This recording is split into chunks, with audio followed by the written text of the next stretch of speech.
Ethiopia's new currency, power, crypto, and the energy dilemma. Ethiopia is finding new ways to earn foreign currency.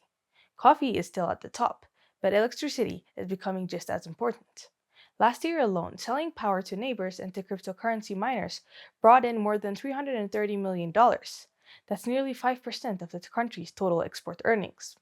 But the question is, can Ethiopia keep this up without draining the power of the people? Hello, I'm Saron Zawanil, and this is Analytica Today. Ethiopia is under pressure. It has one of the fastest growing populations in Africa, an ambitious industrialization agenda, and at the same time, a serious shortage of foreign exchange. Electricity is starting to play a bigger role in solving that problem. Today, we're breaking down Ethiopia's energy dilemma, how much it earns, what it costs, and why the future depends on building more. For decades, Ethiopia's foreign earnings came from familiar exports coffee, gold, sesame, and flowers. But in the past few years, electricity has joined that list. According to the Ethiopian Energy Outlook 2025, crypto mining alone generated about $220 million in revenue last year.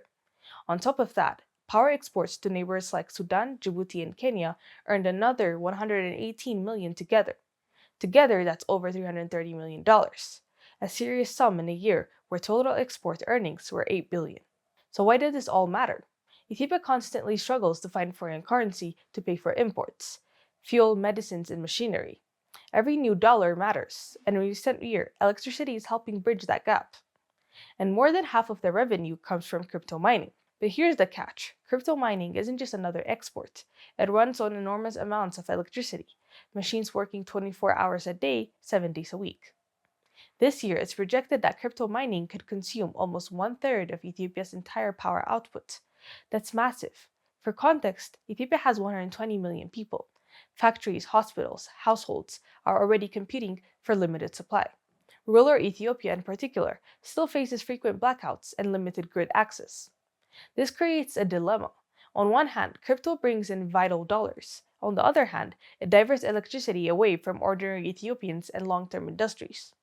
The government has already signaled that it may begin phasing out crypto contracts, despite the earnings, because the strain on the grid is becoming too great. Critics call this a form of digital extractivism. Foreign companies making profits while Ethiopia's power grid struggles to meet basic demand. So where does this leave Ethiopia? The answer isn't simply shutting down crypto. The real solution is expanding power generation capacity. Ethiopia already has Africa's largest hydroelectric dam, the Grand Ethiopian Renaissance Dam. Once fully operational, it will produce more than 5,000 megawatts, nearly doubling current capacity. But GERD isn't the only project. Wind farms, geothermals, and solar projects across the Rift Valley are all in the pipeline. In fact, experts estimate Ethiopia's renewable energy potential at over 60,000 megawatts, hydro, wind, solar, and geothermal combined. If developed, Ethiopia could not only power its own economy, but also become East Africa's electricity exporter of choice. This isn't just about lights and homes. Power is the foundation of the future, from manufacturing to data centers, from electric transport to digital economies. Technology and data demand energy, and investing in energy is investing in the future.